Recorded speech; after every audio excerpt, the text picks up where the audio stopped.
بسم اللہ الرحمن الرحیم۔ السلام علیکم معزز ناظرین، انگلینڈ کی ایک مشہور ترین شخصیت ڈینی لیمبو کے نام سے تو آپ واقف ہوں گے۔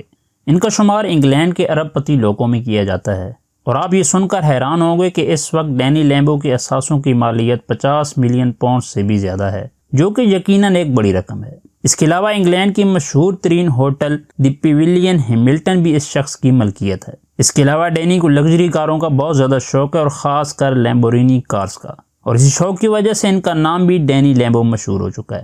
ڈینی کی پیدائش اگرچہ ایک کرسچین فیملی میں ہوئی، لیکن مذہب کی طرف ان کا رجحان نہ ہونے کے برابر تھا۔ اکثر اپنی بزنس میٹنگز کے لیے ان کا سعودی عرب آنا جانا ہوتا تھا، اور یہاں مسلمانوں کا اخلاق دیکھ کر یہ کافی متاثر بھی ہوتے تھے۔ اپنی میٹنگ کے سلسلے میں جب وہ ایک دفعہ سعودی عرب گئے تو ان کی ملاقات وہاں عبدالباسط نامی شخص سے ہوئی، کیونکہ عبدالباسط بھی ڈینی کے بزنس پارٹنر تھے۔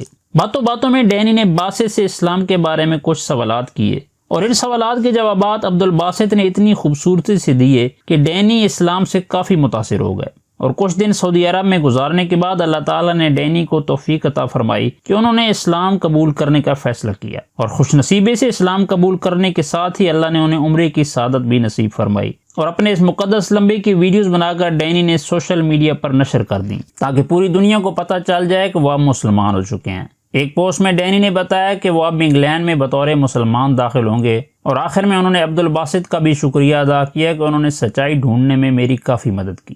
ڈینی نے مسلمان ہونے کے بعد اپنا نام تبدیل کر دانیال رکھ لیا ہے۔ آپ کو یہ ویڈیو کیسی لگی کامنٹس میں اپنی رائے کا اظہار ضرور کیجیے گا۔ ویڈیو دیکھنے کا بہت بہت شکریہ۔ اللہ آپ کا حامی و ناصر ہو۔